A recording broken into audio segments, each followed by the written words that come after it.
Bismillahirrahmanirrahim. Assalamualaikum warahmatullahi wabarakatuh. Sahabat-sahabat sekalian sebangsa dan setanah air. Kali ini saya ingin mengangkat tema syariat sebagai paradigma. Syariat as paradigm. Tema ini dilatar belakangi oleh statement oleh Saudara Munarman yang menyatakan bahwa kelompok-kelompok yang memperjuangkan syariat selalu akan mengalami spiral kekerasan, yaitu kekerasan fisik, kekerasan verbal, melalui pembangunan opini, labeling, stigma, untuk mengesahkan kekerasan fisik. Kemudian setelah itu dilakukan kekerasan struktural, yaitu aset-asetnya diambil dan dimiskinkan. Kita bisa dengarkan statement Munarman sebagaimana berikut ini. Itu selalu akan mengalami yang disebut dengan spiral kekerasan, yaitu dia mengalami kekerasan fisik. Setelah kekerasan fisik, dia akan mengalami kekerasan verbal, yaitu dengan dibangunnya opini, labeling, dan kemudian stigma, ya, untuk mengesahkan kekerasan terhadap dirinya. Dan kemudian setelah kekerasan verbal ini dilakukan kekerasan struktural, yaitu apa? Kekerasan struktural itu aset-asetnya juga diambil, dimiskinkan. Itu kekerasan struktural, maka itu dijaga. Jadi pertanyaannya adalah, betulkah kelompok-kelompok yang memperjuangkan syariat selalu mengalami kekerasan? Nah, kalau betul mengapa? Kalau tidak betul juga mengapa? Sebelum menjawab pertanyaan ini,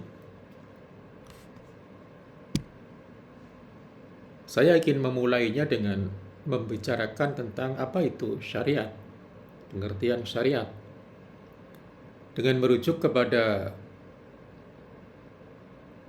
ayat 18 surat Al-Jasiyah. Dikatakan, A'udzubillahi minasyaitonirrajim, summa ja'alnaka 'ala syari'atin minal amri fattabi'ha wa la tattabi' ahwa alladzina la ya'lamun. Yang terjemahannya adalah, kemudian kami jadikan kamu berada di atas suatu syariat atau aturan-aturan dari urusan agama itu, maka ikutilah syariat itu dan janganlah kamu ikuti hawa nafsu orang-orang yang tidak mengetahui.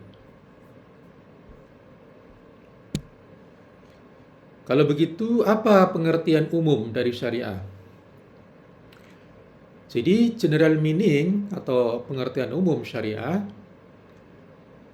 pada dasarnya syariah secara umum dapat diartikan sebagai cara atau jalan yang digunakan oleh Muslim untuk menuntun, untuk mengendalikan dirinya dalam kehidupannya, baik sebagai individu, sebagai bagian dari masyarakat, atau sebagian dari kelompok keagamaan. Jadi, istilah syariat seringkali digunakan untuk wacana akhir-akhir ini adalah sepertinya sinonim atau sama dengan Islam itu sendiri, yakni berisi kewajiban-kewajiban Muslim baik di dalam ranah privat atau ranah personal keagamaan, maupun di ranah sosial, politik, ataupun di ranah hukum dan juga di ranah institusi. Itu istilah syariat. Jadi ada pengertian syariat yang sekarang ini dimaknai sebagai syariat ya Islam ya syariat. Apa itu arti dari paradigm? Kalau kita melihat ke dalam kamus, paradigm itu diartikan, atau paradigma itu diartikan sebagai model of something or a very clear and typical example of something. Secara filosofis, philosophical and theoretical framework of scientific school or discipline within which theories, law, and generalization and the experiment performed in support of them are formulated.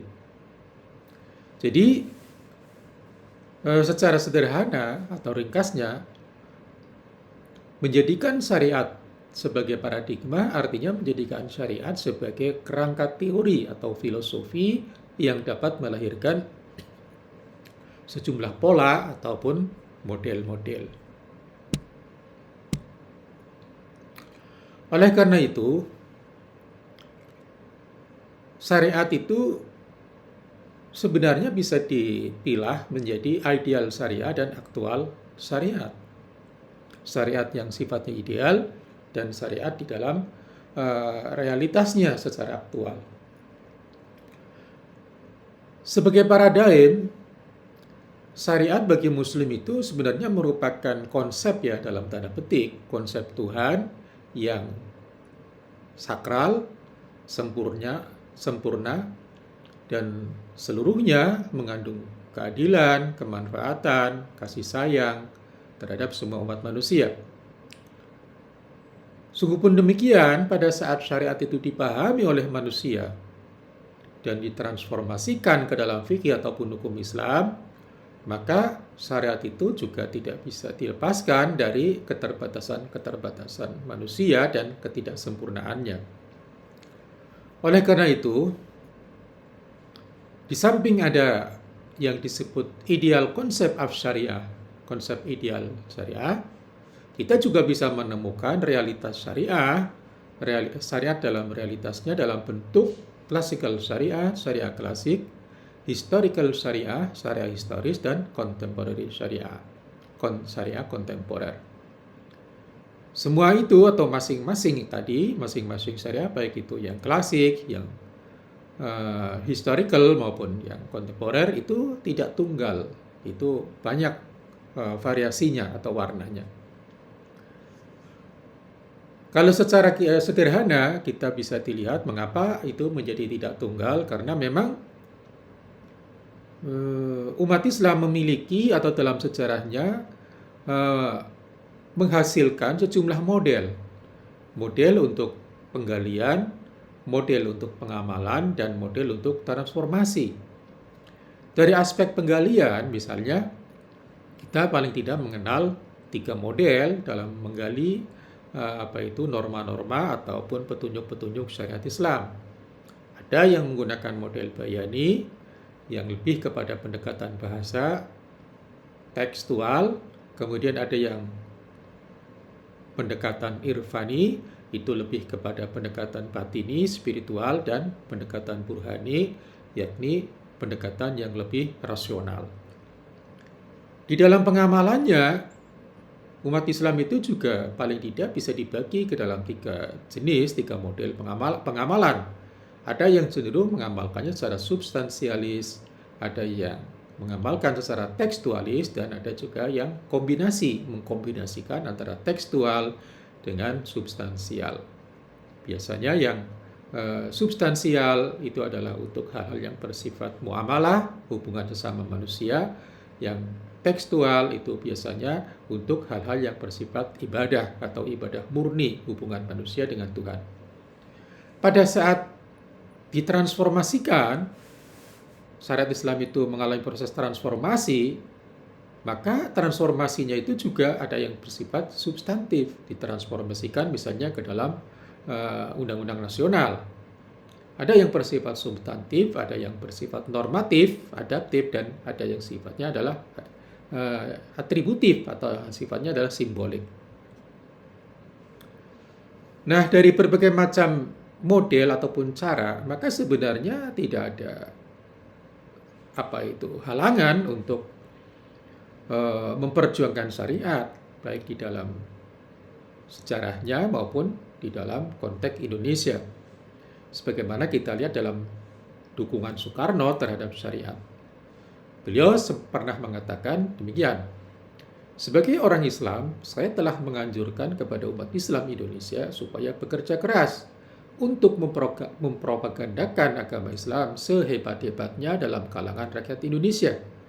Sehingga jikalau betul sebagian rakyat Indonesia itu jiwanya berkobar dengan api Islam, rohnya menyala-nyala dengan roh Islam, tidak boleh tidak, bukan saja Presiden Republik Indonesia, nanti orang Islam, bahkan saya berkata tiap-tiap undang-undang yang keluar dari Badan Perwakilan bercorak Islam pula. Itu kata Soekarno ya. Jadi bagaimana kesimpulannya?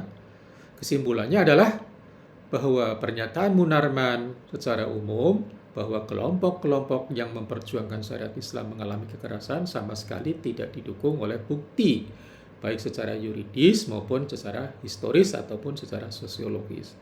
Kekerasan memang dapat terjadi, tapi bukan karena perjuangan syariat, tetapi karena adanya pemaksaan untuk menggunakan satu model penafsiran atau pemahaman syariat tertentu. Maka kalau sudah model pemaksaan itu sebenarnya kekerasannya itu bukan pada ranah syariatnya, tetapi pada ranah benturan politiknya, kira-kira seperti itu. Wallahu a'lam bishawab, wallahul muwaffiq ila aqwamit thoriq. Wassalamualaikum warahmatullahi wabarakatuh.